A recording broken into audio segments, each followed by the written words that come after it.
Feliz sábado a você, meu amigo, minha amiga. Mais uma vez, é uma grande alegria estarmos juntos para mais uma vez recapitularmos a lição. E hoje nós temos o grande prazer, a grande alegria de termos o nosso querido pastor Manuel Chaves, uma pessoa maravilhosa, uma pessoa extraordinária, juntamente com sua esposa, a irmã Norma, que participou como pastor distrital aqui no distrito de São José da Mata. E para você que acompanha hoje pela primeira vez o canal, seja bem-vindo. Compartilhe o nosso canal, dê um like aí para que o canal seja cada vez mais interativo.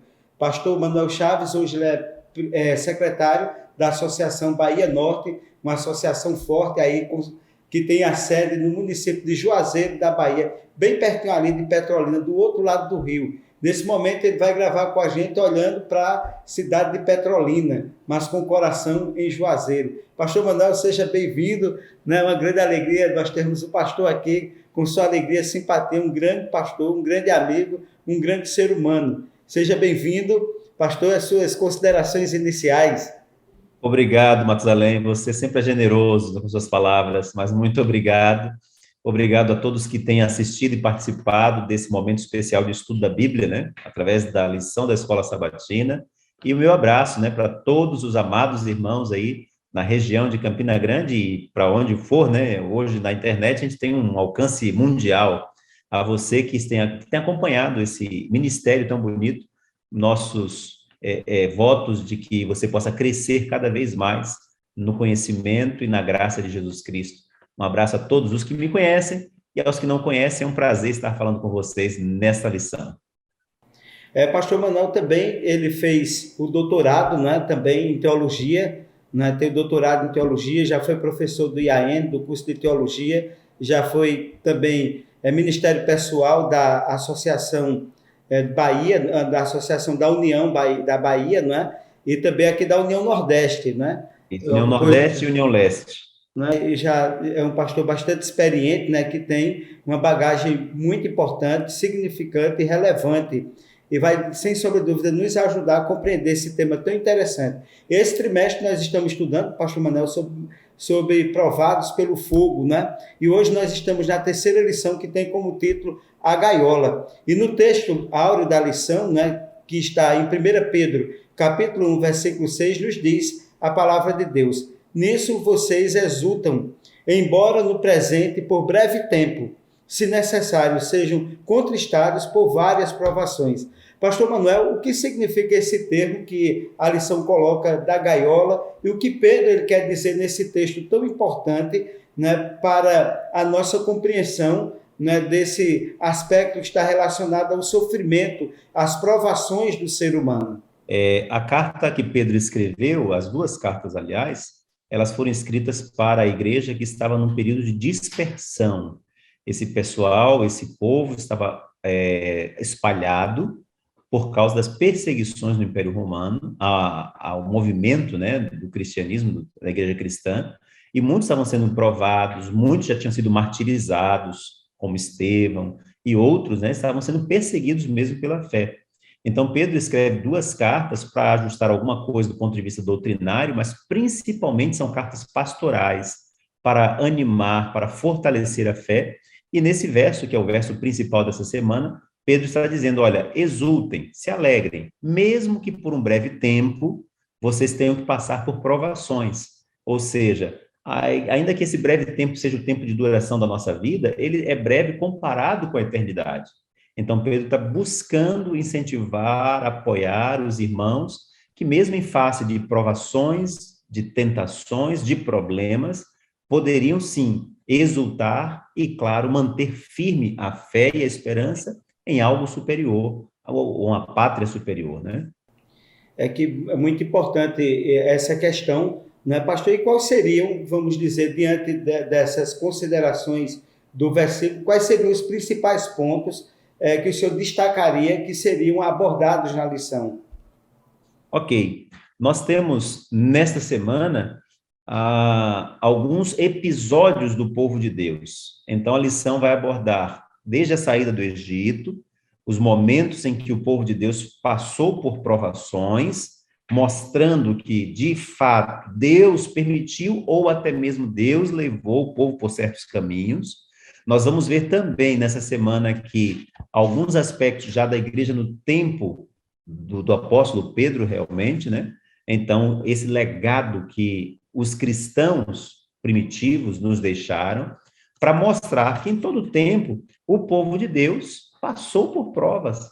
Vamos ver o próprio Jesus sendo conduzido pelo Espírito Santo ao deserto e ali sendo tentado pelo inimigo e mostrar que ele foi vitorioso. Então, a trajetória dessa semana da lição é mostrar que a gaiola, entre aspas, né, e eu achei muito interessante esse trecho do livro Ciência do Bom Viver, é uma gaiola onde Deus até permite que os seus filhos estejam por algum tempo submetidos a ela, mas isso vai trabalhar o nosso caráter, vai nos formar, vai nos forjar na fornalha para sermos ainda melhores. Então, os episódios tratados nessa semana são com esse propósito, com esse viés, de nos mostrar que, apesar de passar por aflições, por problemas, nós não estamos sozinhos, nós temos um Deus. Pronto, então chamando para o primeiro tópico da lição, que diz, indo à terra prometida por um beco sem saída.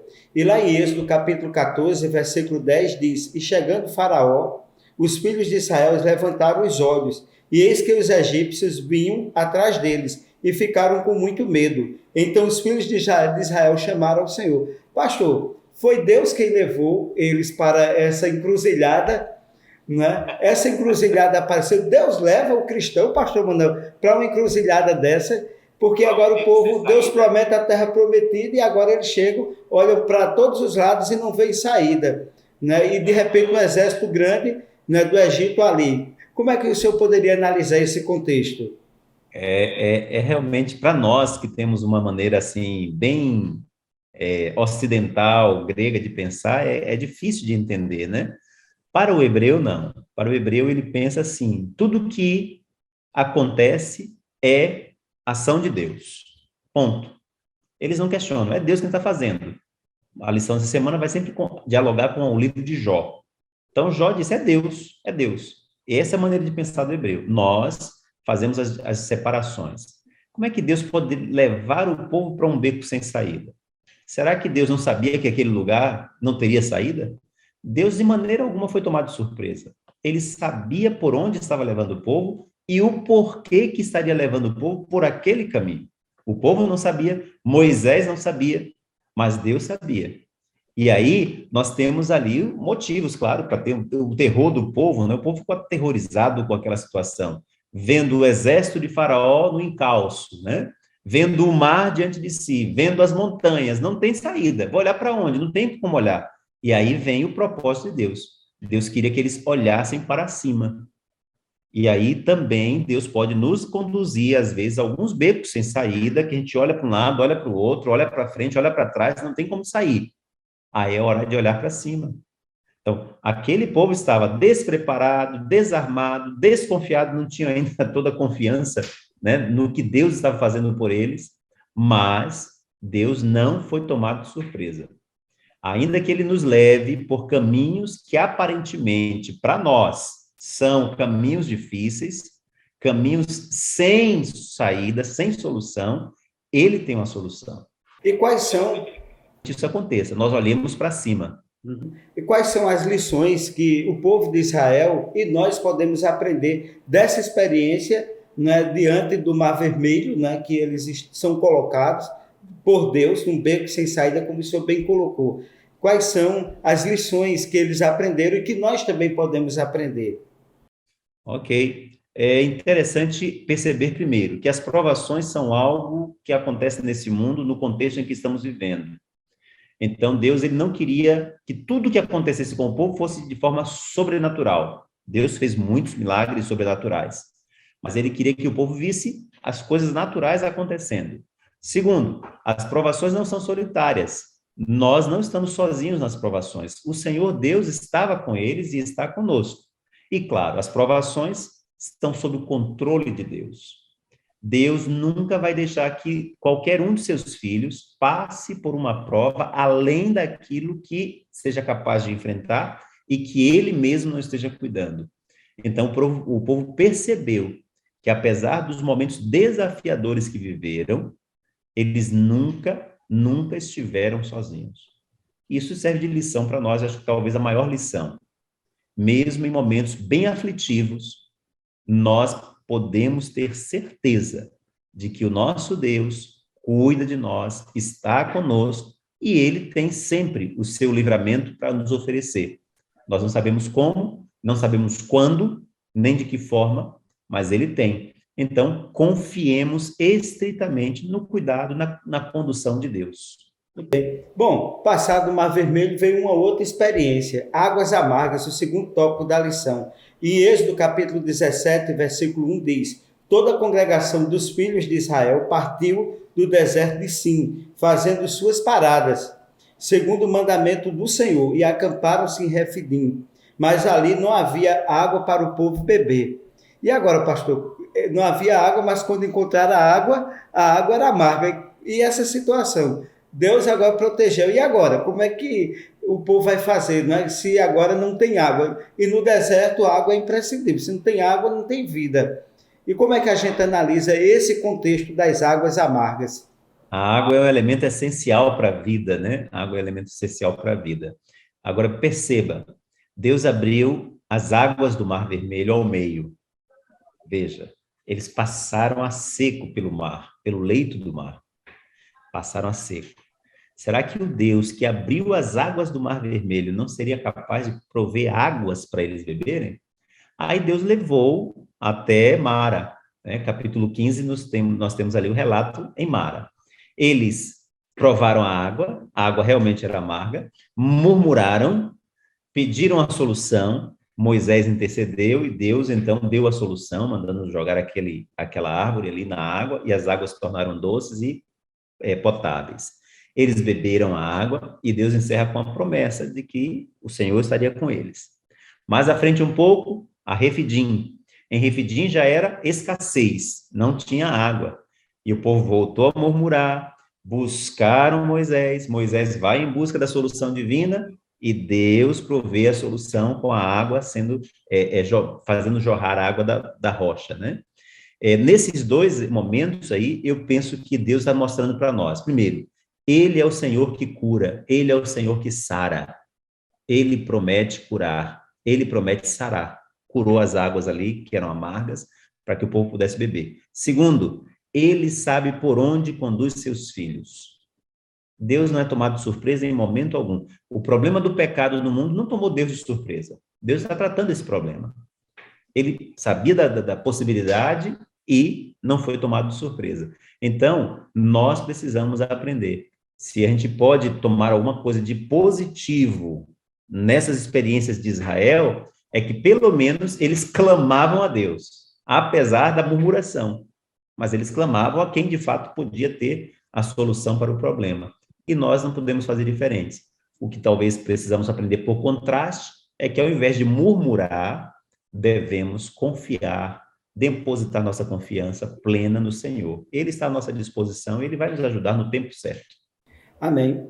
Bom, aí agora eles colocam um grande conflito no deserto, é o terceiro tópico da lição. E lá em Lucas, capítulo 4, versículo 1 e 2 diz: Jesus, cheio do Espírito Santo, voltou ao Jordão e foi guiado pelo Espírito Santo no deserto durante 40 dias, sendo tentado pelo diabo. Nada comeu naqueles dias, no fim dos quais teve fome. Saindo do contexto da historicidade do povo de Israel, as duas experiências do Mar Vermelho e a experiência de Refidim, agora voltamos, né, a um contexto de um conflito no deserto, né?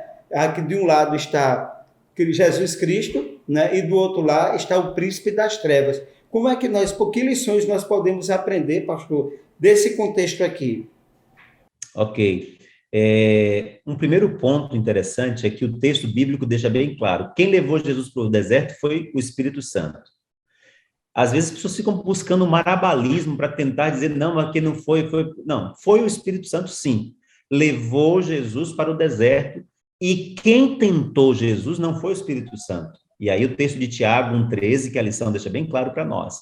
Deus não tenta a ninguém. No entanto, Deus pode nos expor, nos conduzir a caminhos onde nós sejamos tentados ou provados pelo inimigo. Tentados pelo inimigo. E Jesus foi tentado. E o Espírito Santo o levou para aqueles 40 dias no deserto para fortalecê-lo. E aí a lição principal que eu aprendo é de que o que susteve Jesus como homem naqueles 40 dias foi a sua comunhão ininterrupta com os céus, o seu conhecimento e fé na palavra do Pai, na palavra de Deus, tá certo? E, claro, a sua disposição de fazer a vontade do Pai. Eu creio que se eu e você tomarmos o exemplo de Jesus, mantivermos comunhão com o Senhor, mantivermos fé e conhecimento da palavra, da Bíblia, eu fico preocupado porque temos visto uma geração de novos cristãos, novos adventistas, de uma forma geral, cristãos, que não têm uma cultura bíblica, não têm fundamento sólido na palavra. Como suportar as tentações de Satanás se nós não dominarmos bem, manejar bem, como diz Paulo, a palavra da salvação? Observe que nas tentações, Satanás usou distorcidamente a própria palavra de Deus. Mas Jesus foi com base na palavra, dentro do contexto correto, e ali foi derrotando, né, as artimanhas de Satanás. Então, nós precisamos aprender com Jesus, manter comunhão, manter fé, confiar que Deus está nos conduzindo, e se alguma tentação, nós somos assaltados por alguma tentação, mantenhamos a nossa fé. Eu podia fazer um paralelo aqui, Matusalém, com a oração do Pai Nosso, nesse trecho onde Jesus diz assim, Pai nosso que estás no céu, santificado seja o teu nome, venha a nós o teu reino, seja feita a tua vontade, assim na terra como nos céus, pão nosso cada dia nos dai hoje, perdoai as nossas dívidas como nós perdoamos aos nossos devedores, e não nos deixeis cair em tentação. Esse trecho aí não é para deixar passar pela tentação, mas é não deixar cair na tentação. Exato, bem ressaltado. Não ser vencido pela tentação. Então, Senhor, quando a tentação me assaltar, me ajude a permanecer firme contigo. Me ajude a permanecer firme pelo que o Senhor já me revelou pela tua palavra. E essa comunhão que nós temos com Deus é que vai nos manter firmes. Em outro trecho, na oração de Jesus, em João 17, ele fala para o Pai, Pai, eu não peço que os tire do mundo, mas que os livre do maligno. Que ali fala, algumas versões, o livre do mal, né? Mas a tradução melhor seria os livre do maligno. O que é isso? Quando Satanás nos assaltar com as tentações, que eu e você sejamos libertos pelo poder do Senhor, pelo clamor, pelo próprio Cristo, nós sejamos libertos. Por isso que Pedro vai dizer mais à frente, a lição vai tocar nesse assunto, semana passada a gente já deu um toque nele, que a gente deve resistir ao diabo e ele fugirá de nós. Então, na hora da tentação, resistir. E eu resisto como? Com minha força? Não. Com minha inteligência? Não. Eu resisto na comunhão que eu tenho com o Senhor Jesus, tendo ele como meu defensor, meu advogado, me tomando, né, a espada do Espírito, que é a palavra, o escudo da fé, para proteger-me dos dardos de Satanás. Aí, então, eu posso vencer. Assim, essa lição maravilhosa de quando Jesus foi lá e venceu, onde nós sabemos que os nossos primeiros pais, infelizmente, caíram, né? E se ele venceu, nós também podemos vencer. Na força, no exemplo dele, nós também podemos vencer. As mesmas armas que Jesus usou, né? As mesmas armas que ele usou está à nossa disposição. A vitória dele, como o senhor disse, é a nossa vitória. O quarto tópico da lição, né, um lugar duradouro. Aí volta para Pedro, né, para a carta de Pedro. Em 1 Pedro, capítulo 1, versículos 6 e 7, diz: em que vós grandemente vos alegrais, ainda que agora importa, sendo necessário que estejais por um pouco contristados por várias tentações, para que a prova da vossa fé, muito mais preciosa do que ouro, que perece e é provado pelo fogo, se enche em louvor, honra e glória nas revelações de Jesus Cristo. Coisa maravilhosa. O senhor até já ressaltou esse ponto das tentações e a vitória do cristão. A tentação não é para a derrota, a tentação é para a vitória. E para vencer precisamos das armas de Deus. O que é que, essencialmente, o senhor poderia destacar mais nesse texto, pastor, que é revelado aí na Epístola de Pedro? O contexto, primeiro ali, que a gente já tocou, né? E a lição fala disso. Ser cristão naquela época era algo novo. Quer dizer, o movimento dos nazarenos, né? Porque não era nem cristianismo, nada disso, era a seita do caminho, né? Que era chamado, ou os nazarenos, era uma coisa nova, que saiu do judaísmo.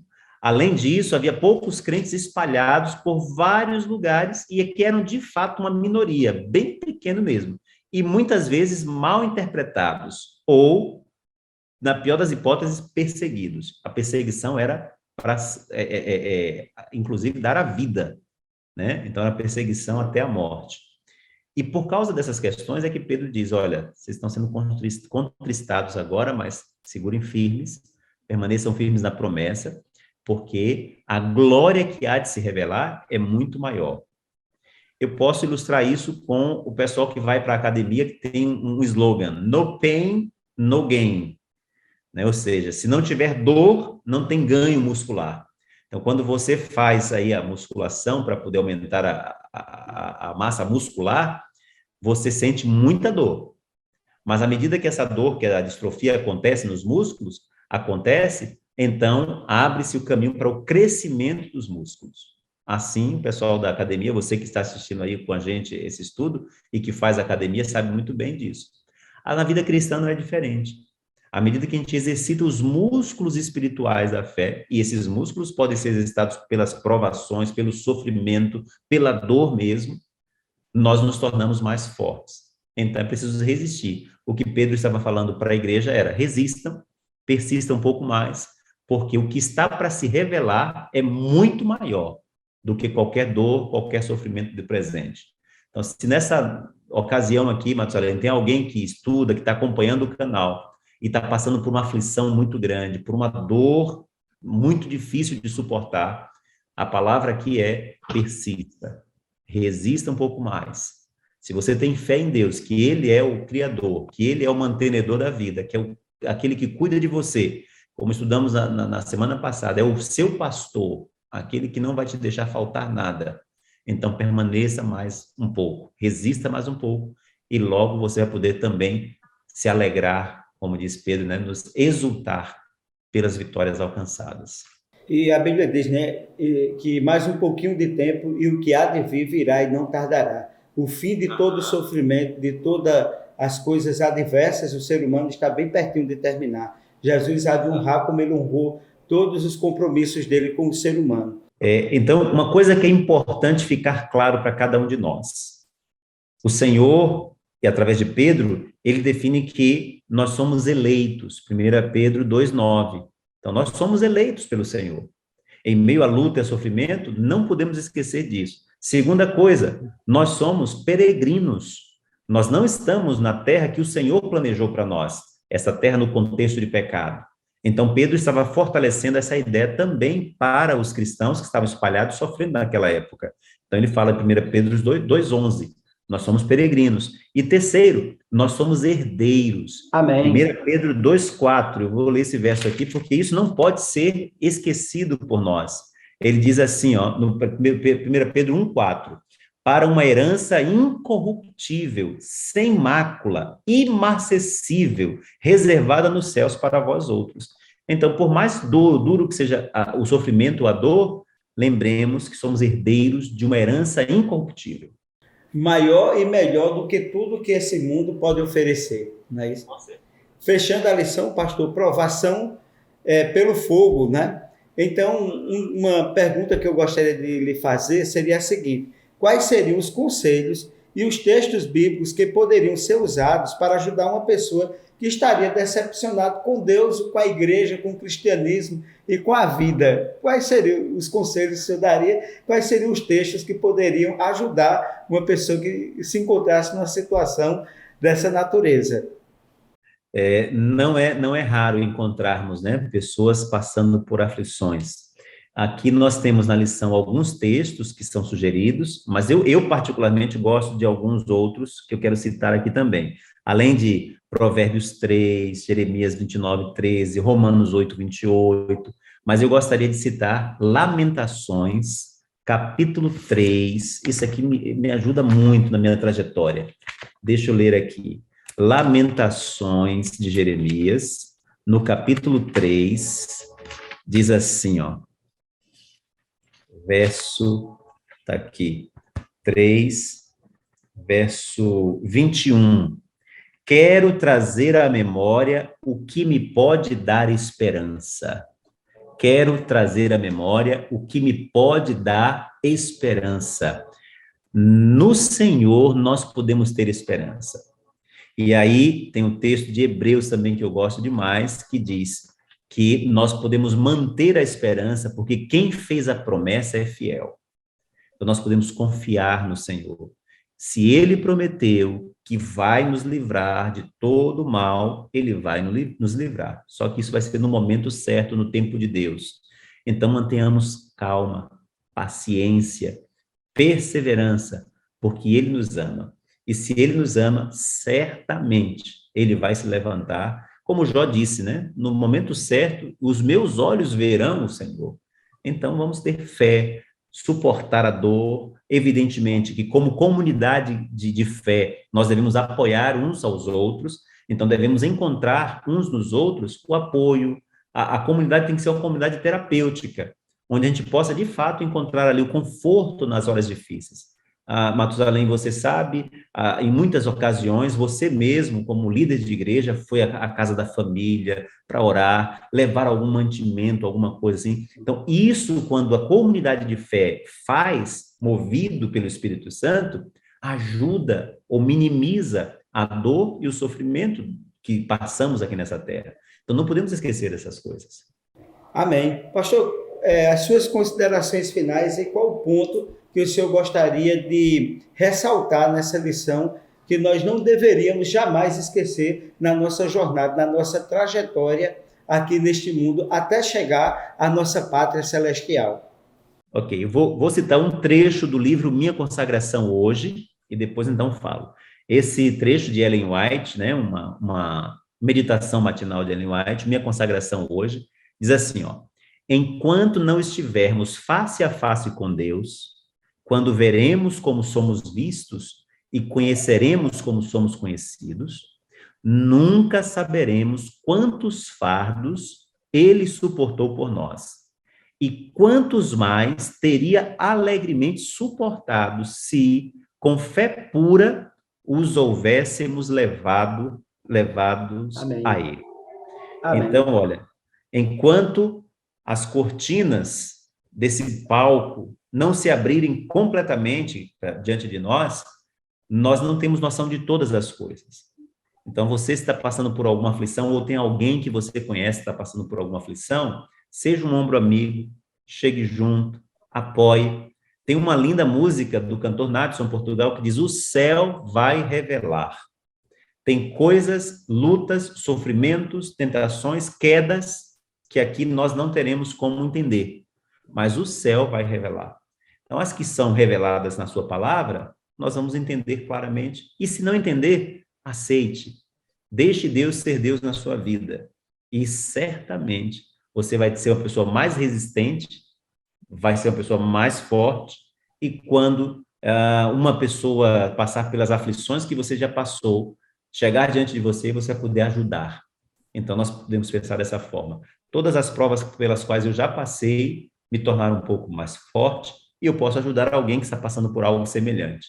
Se você usa isso como um critério para fortalecer a vida de outras pessoas, certamente isso vai te ajudar na sua trajetória cristã. Portanto, se falo para alguém que está sofrendo, permaneça firme. A dor, às vezes, é difícil de suportar, mas com o Senhor e com pessoas que te amam, que são ao seu redor, você vai vencer. Então, continue firme, não desista, persista. Amém, pastor. Muito obrigado. Gostaria de pedir ao pastor que fizesse suas considerações finais e depois uma oração para abençoar o nosso público aqui no nosso canal, tá certo? Suas considerações finais, uma oração final, pastor. E muito obrigado por ter participado e que Deus continue abençoando e enriquecendo o seu ministério. Um grande abraço a você que tem acompanhado esse canal e tem acompanhado esses estudos maravilhosos da Palavra de Deus. É uma alegria poder compartilhar aquilo que a gente vem estudando na Palavra do Senhor. E se você conhece alguém que precisa de palavras como essas, vá até ele ou até ela, né? Ou pelo meio digital ou presencialmente, né? Fisicamente. Ajude alguém. A melhor forma da gente passar pelas gaiolas da vida ou pelos crisóis da vida é a gente se dispor a ajudar alguém. Então, fica aí a minha palavra final para você ajudar alguém e certamente você vai ser beneficiado. Amém. Oração final, pastor, e muito obrigado. Tá bom. Deus querido, muito obrigado, porque na tua palavra nós encontramos a âncora para manter firme a nossa embarcação. Este mundo se assemelha a um mar revolto, e muitas vezes parece que a água desse mar revolto, que são os problemas, as aflições, vão invadir o nosso barco e levá-lo a pique. Mas, Senhor, temos a certeza de que o Senhor é o nosso capitão e a âncora firme, que é a esperança, a palavra do Senhor, nos mantém seguros. Portanto, abençoe-nos, ajude-nos para que possamos confiar plenamente no Senhor, permitir que o Senhor seja Deus em nossa vida e dessa forma também possamos ser guiados por Ti para ajudar aqueles que estão passando por aflições e necessidades. Nós te damos graças e louvamos o Teu nome por Jesus. Amém. Agradecemos a você por mais uma vez participar do nosso canal. Um forte abraço e um feliz sábado.